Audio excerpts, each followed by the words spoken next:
the photo is, okay, so it's basically you standing in what could be a museum. You're doing a selfie. You're wearing what looks like a somewhat officious shirt. I can't really see what's printed. It's like a polo shirt or something.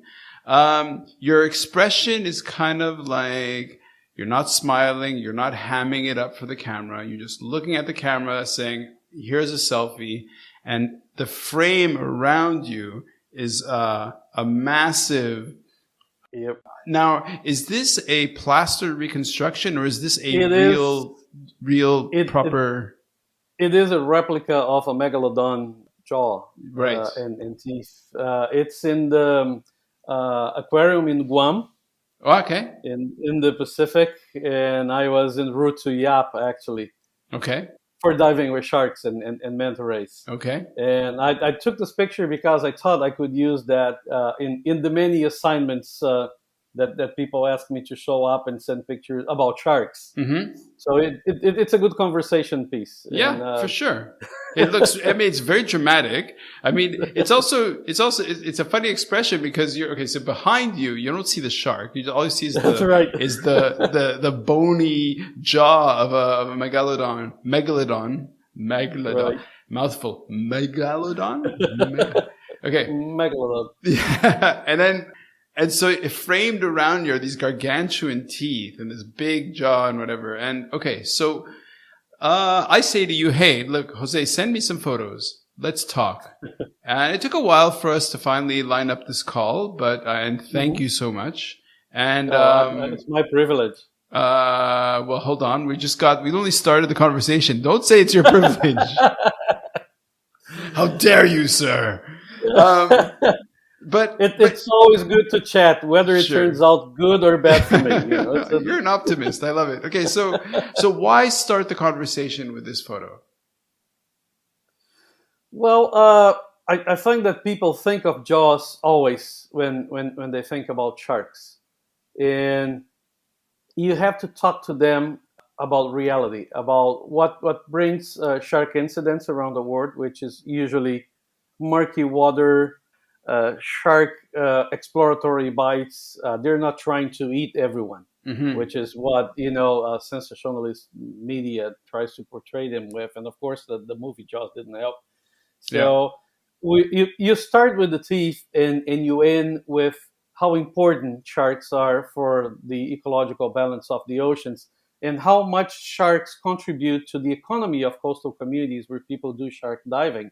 Okay. Yeah. Because they are essential in many places. Yeah. And for generating sustainable jobs and income.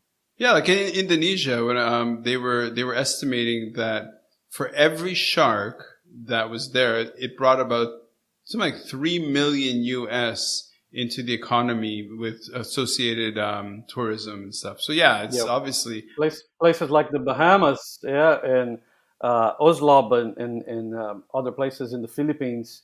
With whale sharks, right? Cebu with the treasure sharks. Yeah. As I said, Yap with manta rays and reef sharks.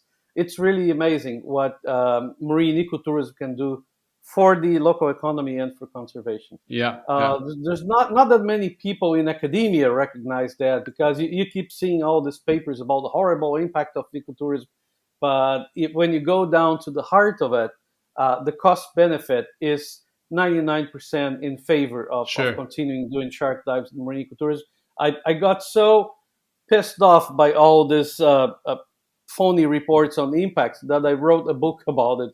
It's called Living Water, Marine Ecotourism Communities and Conservation. It's coming up later this year by an Australian publishing house, Stormbird Press. And it basically portrays the cost benefit and the importance of marine ecotourism for all these communities. And of course, as you know, photography has a lot of doing for sure. Okay, so let's bring a level of I don't know, just like a sort of poetic sense of what is like an emotional response. So when I learned how to surf, for example, one of the surfers there looked at me and said, hey, every surfer has a story. And I was like, yeah, whatever. I don't have a big wave that I want to be afraid of or anything. I'm just new to surfing, whatever, it's fine. And literally the next day was a tsunami, right? In 2004. Oh, wow. So in that light, without it being, I'm not saying being glib or being sensationalistic or whatever, but in a sense, like monumental in your life. You've been around sharks in the water with them alive and being what they are and who they are. So do you have a moment that jumps to mind when you think it transcends almost like your own life? Like it was just such an incredible experience that you're just like it was almost poetic. Do you have a moment like that or? Well, I do actually have a couple of moments which relate to diving. One was when I did my first dive. I mean, I'm a late diver. I've been working with marine conservation in whales ever since I was a kid, but I only learned to dive when I was 36. Okay. I was scared of water. I couldn't swim or anything. But then a friend gave me a dive course as a Christmas present, and I was ashamed of not taking it. I said, "Oh hell, I'm gonna die, but I'll have to do this." Right. So my first immersion in the ocean, in the Abrolhos Bank area in northeastern Brazil, which is the biggest coral reef area, was really something. It opened up an entire new world for me. Yeah. I knew the ocean was important. I knew the ocean was beautiful, but there was nothing like seeing it underwater. Oh, for sure. And then I started to escalate that. And then I ended up many years later with my wife my wife now, because we got married in Yap, going to Yap, which I saw in magazines and advertisements as this big place for seeing manta rays. And then I got down in Yap first. I think it was 2007. Oh, and it was absolutely incredible. First, to dive with manta rays. Oh yeah. And see this huge fish just come over the cleaning stations and start looking at you. Yeah.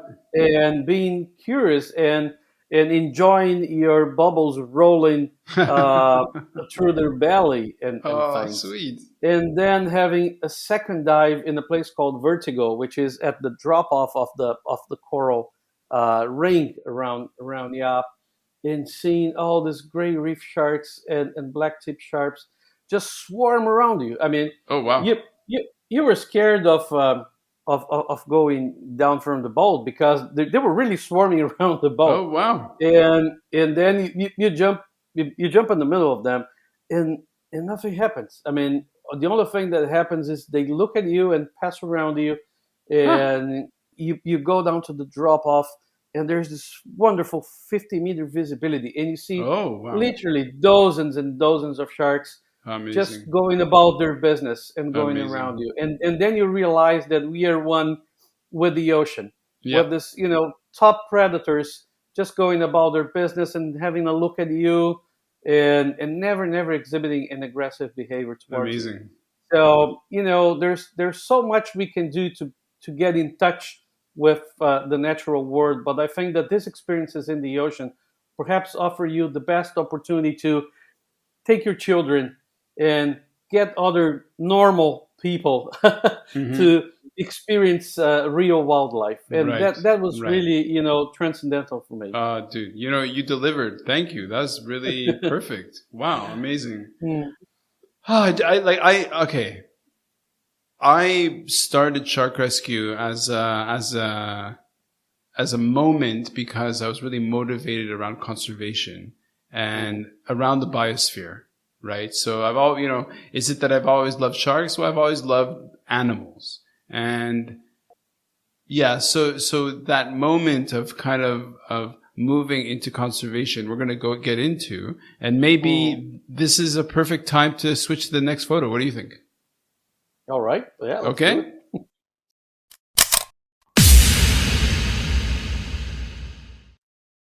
So is life really a gift? Really? Can you make every second count? That's the whole point of the podcast. So if you like what you've seen and you're inspired, because that really is my mission, then please give it a like, subscribe, and share. Shooting it raw? Yes, shooting it raw.